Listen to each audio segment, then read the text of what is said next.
बीकानेर संभाग के सबसे बड़े डूंगर कॉलेज में एनएसयूआई छात्रों का विरोध प्रदर्शन देखने को मिला, जहां छात्रों ने कई मांगों को लेकर प्रिंसिपल का घेराव करते हुए कार्यालय में हंगामा किया।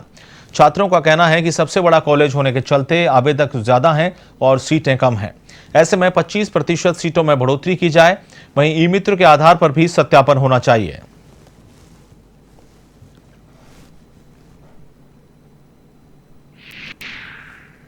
आज बीकानेर संभाग के राजकीय डूंगर महाविद्यालय के अंदर एक तो आरक्षित वर्ग के जो प्रवेश फॉर्म है वो महाविद्यालय प्रशासन नहीं ले रहा है। हमारी मांग है कि ई मित्रा की रसीद के आधार पर उनके दस्तावेज सत्यापन का काम हो। एक हमारी मांग है कि तत्काल प्रभाव से 25% सीटों को बढ़ाया जाए, क्योंकि आवेदन है वो सीटों के बजाय 3 गुना ज़्यादा है, इसलिए इन सीटों की संख्या को बढ़ाया जाए। एक महाविद्यालय की कुर्सी पर बैठा व्यक्ति भेदभाव करने का काम कर रहा है, इसलिए हमारी ये मांग है कि सरकार तत्काल प्रभाव से ऐसे व्यक्ति को हटाने का काम करें जो विद्यार्थियों के साथ भेदभाव करने का काम कर रहा है। बाकी कई अन्य अव्यवस्थाएं, चाहे सीटें बढ़ाने की बात के साथ साथ अन्य जो महाविद्यालय में व्याप्त व्यवस्थाएं, उन मांगों को लेकर आज प्राचार्य का घेराव किया है।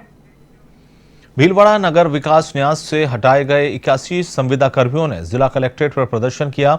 उन्होंने जिला कलेक्टर पर अन्यायपूर्ण तरीके से हटाने का आरोप लगाते हुए मुख्यमंत्री के नाम विधायक विट्ठल शंकर अवस्थी को ज्ञापन सौंपा, जिसमें उन्होंने संविदा कर्मियों पर लगे आरोपों की जांच करवाकर दोषी के खिलाफ कार्रवाई करने की मांग की।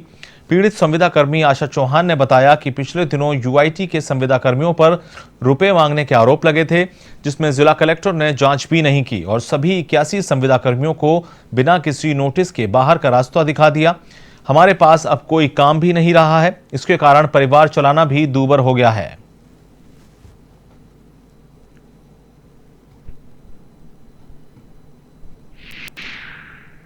लोगों को बेघर कर दिया गया, हमारे साथ साथ हमारा परिवार बेघर हो गया। हमारे क्या गलती? अन्याय के खिलाफ तो आवाज उठाई जा रही है, न्याय के खिलाफ आवाज को दबाई जा रही है। हम लोगों को निकाला जाए कि हमारी क्या गलती? जो अन्याय है उसको तो आवाज उठाई जा रही है और न्याय वालों को बिठाया जा रहा है। रायसिंह नगर की पंचायत समिति के सरकारी क्वार्टर में बिजली चोरी का मामला सामने आया है। विद्युत विभाग द्वारा शुक्रवार शाम को कार्रवाई करते हुए मौके पर बिजली चोरी पकड़ी। वहीं बड़े स्तर पर एयर कंडीशन अन्य विद्युत उपकरणों का उपयोग लिया जा रहा था। लंबे समय से हो रही विद्युत चोरी को लेकर किसी ने विद्युत विभाग को शिकायत की थी, जिसके बाद विभाग के अधिकारियों ने यह कार्रवाई की। कनिष्ठ अभियंता लोकेश कुमार ने जानकारी देते हुए बताया कि पंचायत समिति द्वारा आवंटित सरकारी क्वार्टर में कार्रवाई की गई है, जिसमें इलेक्ट्रिक पोल से बिजली चोरी की जा रही थी। मामले में विभाग द्वारा कार्रवाई की जा रही है, जिसके बाद लेखा अधिकारियों के आंकलन के बाद जुर्माने की कार्रवाई की जाएगी।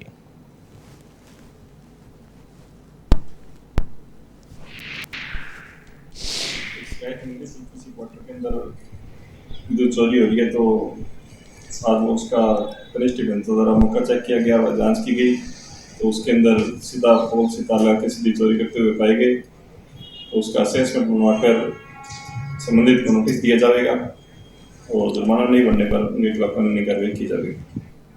और अब खबर झालावाड़ के पिडावा से, जहां राज्य सरकार के ईजीएस परियोजना अधिकारी भास्कर दत्त त्रिपाठी ने दुबलिया पंचायत में प्रगतिरत कार्यों का निरीक्षण किया।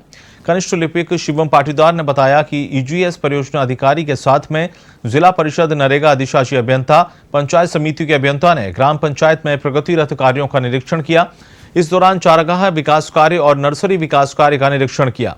साथ ही पंचायत मुख्यालय पर नरेगा रिकॉर्ड, ग्राम सभा रजिस्टर, श्रम कार्ड समेत अन्य रजिस्टरों का बारीकी से निरीक्षण किया गया।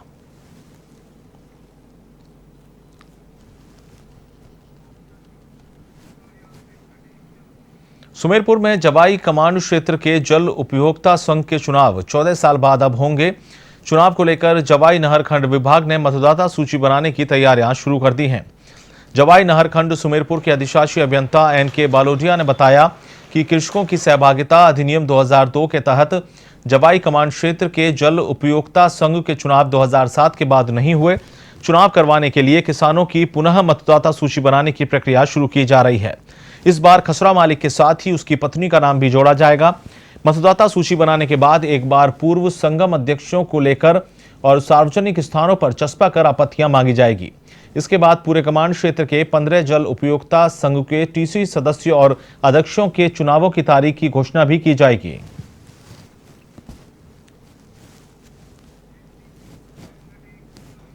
सुमेरपुर पंचायत समिति के भारुंदा के ग्रामीणों ने सरपंच और तहसीलदार को ज्ञापन देकर सरकारी भूमि और सार्वजनिक स्थानों पर किए गए अतिक्रमण हटाने की मांग की है। ज्ञापन में बताया कि गांव में जगह जगह अतिक्रमण हो रहे हैं। गौचर भूमि, नदी नालों, तालाब समेत आम रास्तों पर अतिक्रमण किया जा रहा है। नर्सरी के पेड़ काटकर वहां खेत बना रहे हैं। अतिक्रमणकारियों को इस मामले में ग्रामीणों ने सरपंच और तहसीलदार से अतिक्रमण हटाकर ग्रामीणों को राहत देने की मांग की है।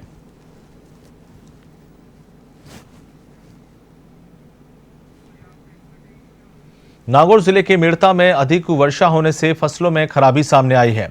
इस मामले में मेड़ता के पूर्व विधायक रामचंद्र जारोड़ा ने चिंता व्यक्त की। जारोड़ा ने कहा कि क्षेत्र में मूंग, कपास, ग्वार, ज्वार सहित अधिकांश फसलें खराब हो चुकी हैं। अधिक बरसात से खेतों में पानी भर गया, जिससे फसलें नष्ट हुईं।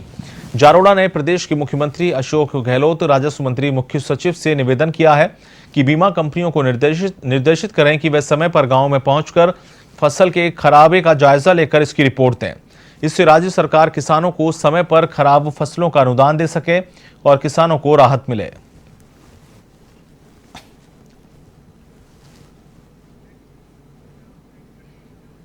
सवाई माधोपुर जिले के बौली क्षेत्र में शुक्रवार को ऐतिहासिक रक्तदान शिविर लगाए गए। करीब 10 स्थानों पर आयोजित रक्तदान शिविर के दौरान 1000 यूनिट रक्तदान का लक्ष्य निर्धारित किया गया। बौली प्रधान कृष्ण पोसवाल के संयोजन में बौली उपखंड मुख्यालय पर भी रक्तदान शिविर कार्यक्रम आयोजित किया गया। विशेषज्ञ टीम ने क्षेत्र में आयोजित रक्तदान शिविर में डोनेट किए ब्लड को एकत्र किया।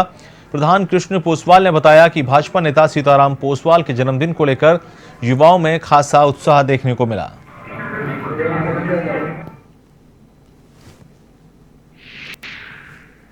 ब्लड कैंप रखा है और 1000 यूनिट का हमने टारगेट लिया है, जो जल्दी पूरा होने वाला है। और कैसा क्या देखा जा रहा है कैंप को लेकर के? बहुत अच्छा देखा जा रहा है और जल्दी से जल्दी पूरा हमारा 1000 का टारगेट पूरा होने वाला है।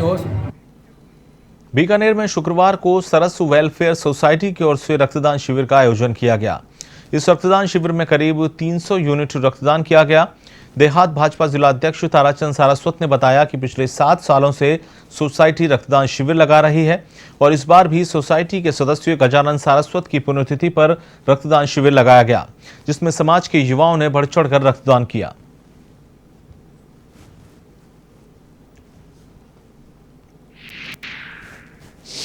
देखिए, सोसाइटी ब्लड डोनेशन का काम करती है। ये 7वां कैंप है और हमारे साथी गजानंद जी सारस्वत स्वर्गीय, तो वो क्या है कि सामाजिक कार्यकर्ता थे और समाज में जब भी सामाजिक काम होता था, कोई भी प्रकार का ब्लड डोनेशन का हो, हॉस्पिटल का हो, तो हमेशा तत्पर रहते थे। और उनका हृदयगति रुकने से उनका असमय निधन हो गया, तो उसके लिए सभी कार्यकर्ताओं में जागरूकता थी भी उनकी पुण्यतिथि पे ब्लड डोनेशन कैंप रखा जाए और उसी के आधार पर ब्लड डोनेशन का कैंप रखा है, जिसमें लगभग 300 के लगभग लोग ब्लड डोनेशन करेंगे अभी तक। भरतपुर के कामा स्थित कोट ऊपर लालदास मंदिर में श्रीमद् भगवत कथा सप्ताह का शुभारंभ हुआ। कथा शुभारंभ से पहले बैंडबाजों के साथ मुख्य मार्गों से कलश यात्रा निकाली गई। लालदास मंदिर महंत जमतिया, महंत नागा बाबा, जमुनागिरी महाराज के सानिध्य में श्रीमद् भागवत कथा का शुभारंभ हुआ, जिसमें कथावाचक साध्वी सुरुचि शर्मा वृंदावन कथा कर रही हैं।